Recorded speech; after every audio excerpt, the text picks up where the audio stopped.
just, I could introduce you as Zona Richards, or you could introduce yourself. You introduce me. Okay. You do that. This is Zona Richards, who has lived in Northcliffe, used to live in Northcliffe for quite some time. And, Early 80s. Early 80s. Yep, and I came in the late 80s. Yes. So, but at that time, Richard's store was up and running, and The new store. no, it still had the wooden floorboards. You hit the wooden floorboards. And when I think Michael Crossing's brother, Jamie Crossing, might have got a bit of the work for the demolition, Yes. they ended up with a few of those floorboards. Yes. So my history with the store is the late history of the old shop.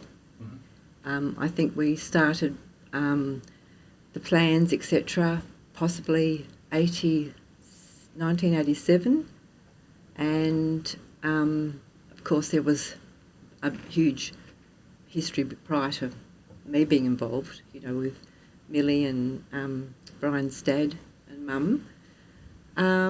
But I can remember that Brian was worried about the building, and he felt that there possibly would start to be some work orders on it because of that very problem you mentioned, the floors were uneven, a bit precarious because the locals were used to it, but the tourist buses would stop and oldies would get out and take their life in their hands sometimes. So I can remember one night Brian Davies, the building inspector, Yes. came down to see us at the farm, and he essentially said to Brian that there'd be work to be done, and he said something like, "Why don't you two?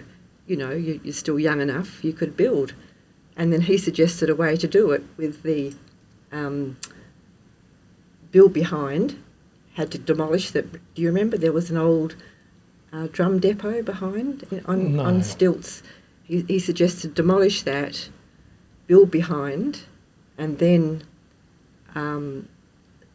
demolish the old shop, and then the forecourt could be in front with the petrol bouses. So then Brian started thinking, well, that's very doable because we had to keep trading because of the licences, liquor licence, gun licence or ammunition, etc. So that's how it all began. We got an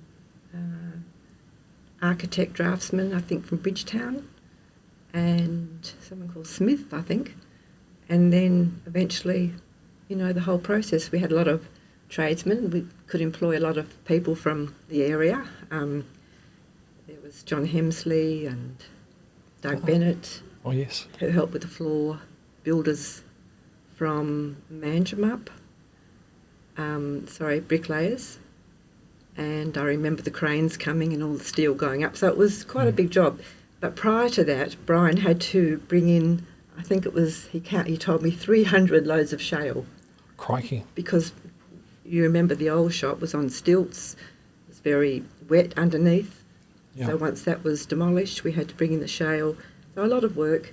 Yeah. And then at that time, when I'd be manning the shop, running from the old Bowser out the back, push, the Bowser, the kerosene. True story. Yeah, out the back.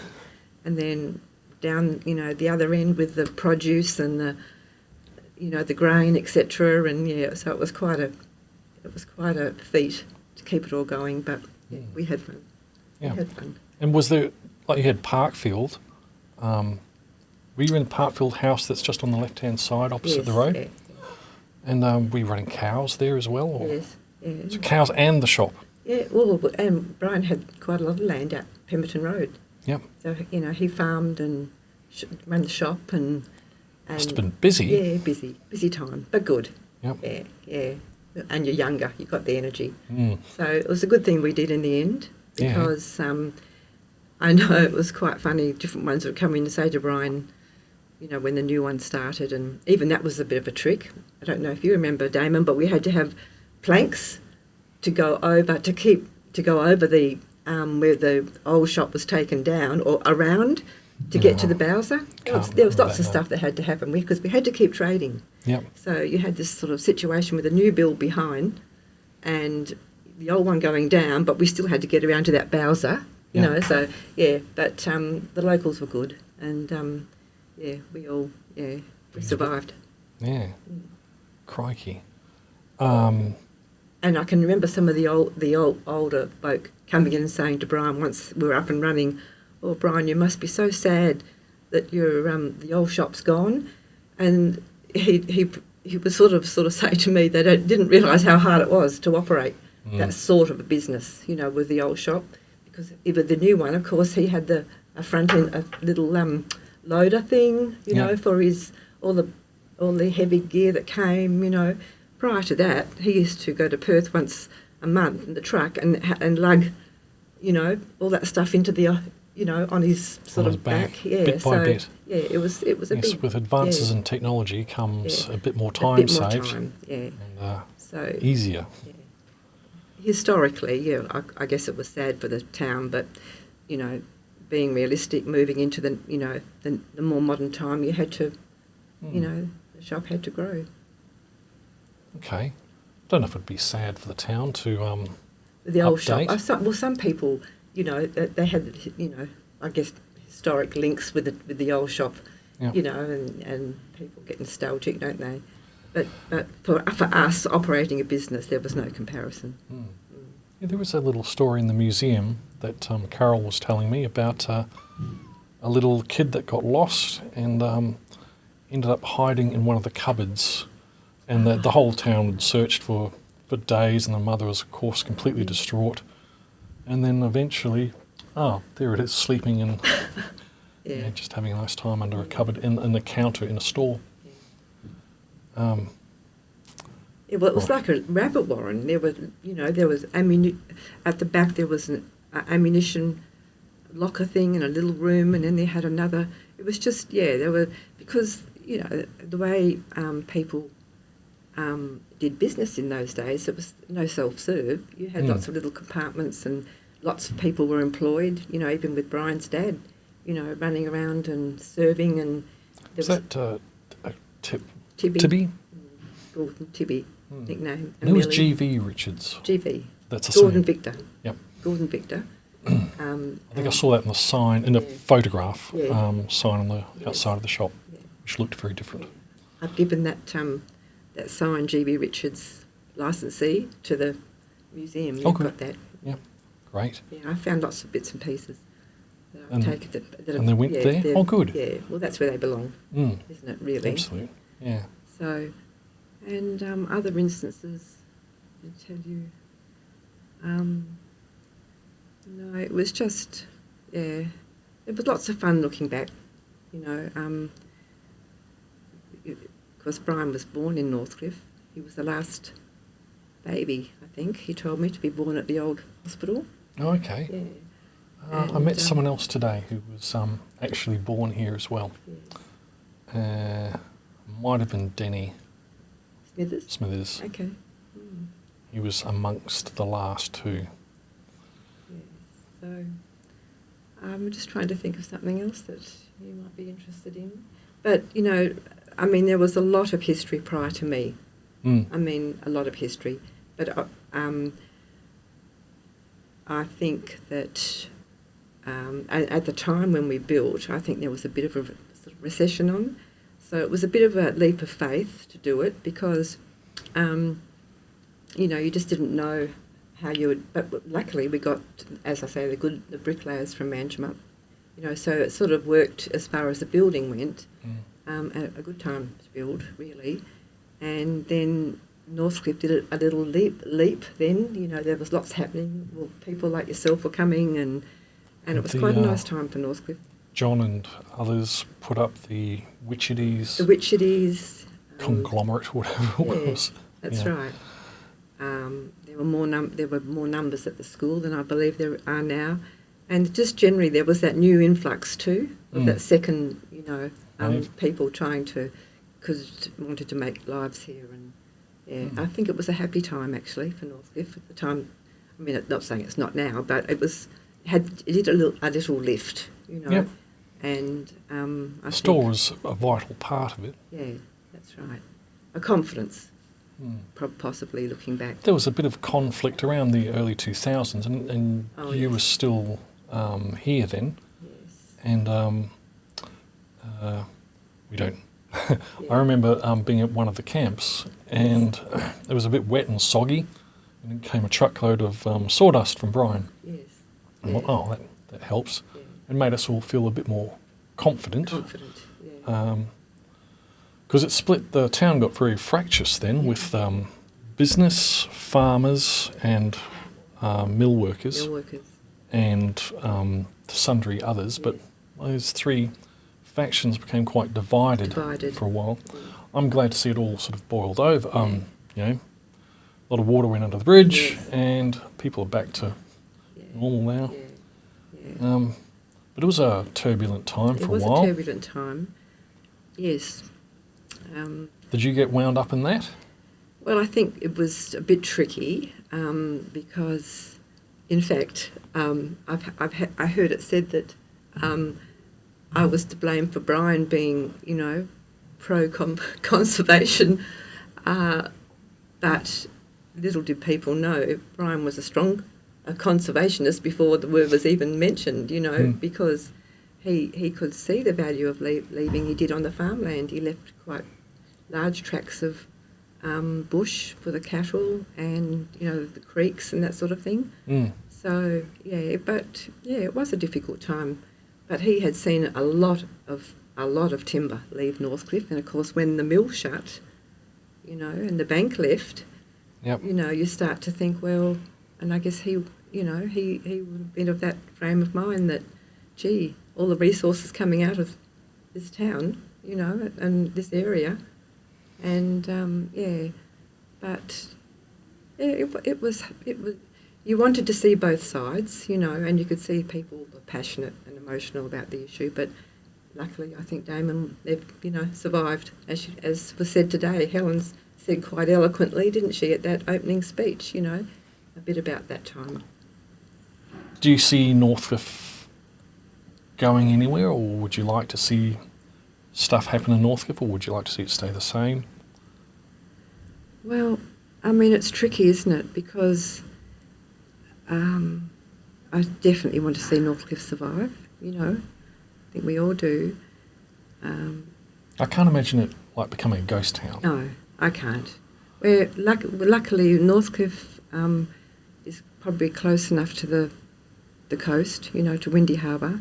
And we've always, I mean, you know, I can remember a lot of trade, just talking business-wise, through the shop, with people coming, you know. Easter was huge in Northcliffe, you know, holiday time. And I think the south coast of Western Australia is being more recognised since COVID, because more people have travelled within the country. They certainly left the cities, and where can left you the go? cities in big time. And if you go to places like Dunsborough and, you know, Bustleton and then at Albany and Augusta, people have discovered all that and word travels. And we're, you know, Northcliffe is not always on the direct route, but that'll get the flow through, I think, of people doing those sorts of, you know, touring around.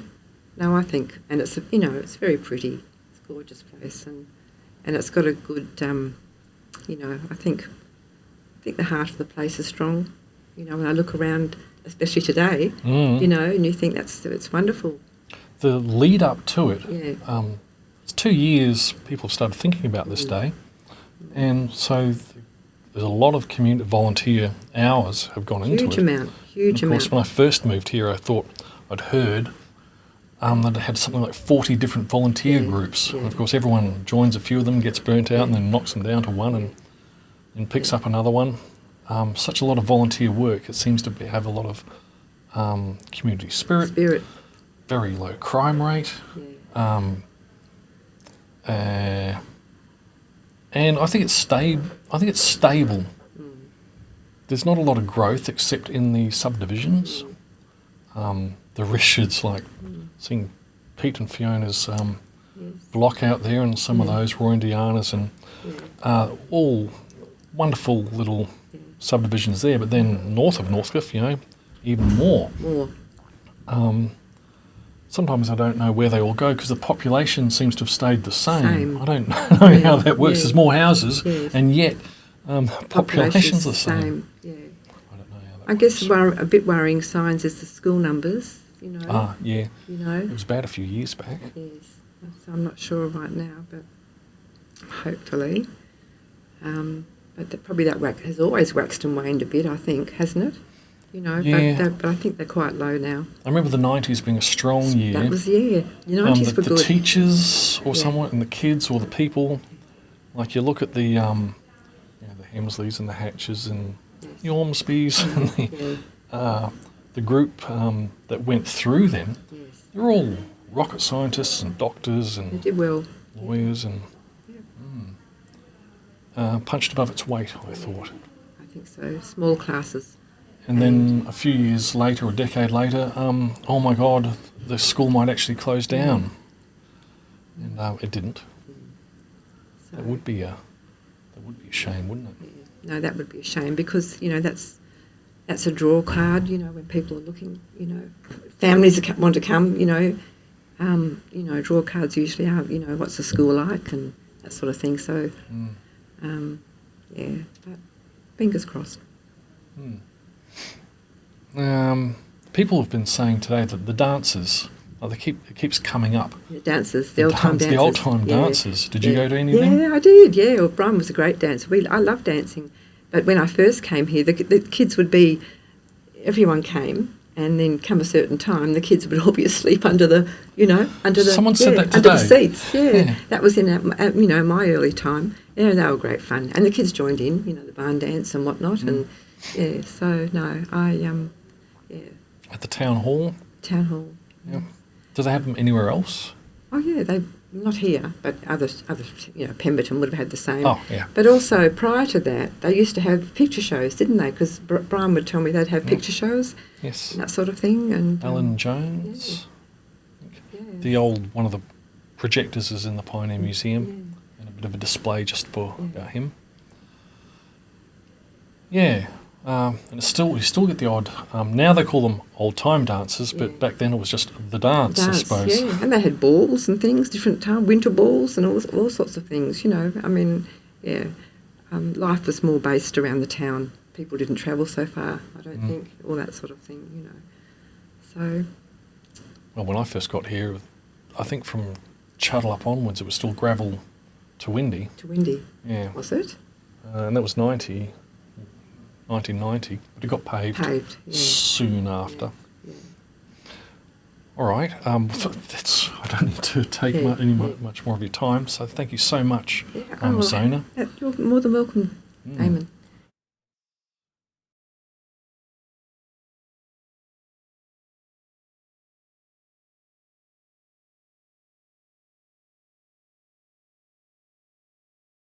It's great to hear about the Richard story. I mean, it meant a lot to me when I was there. Great. Just don't worry about that. We'll edit everything out.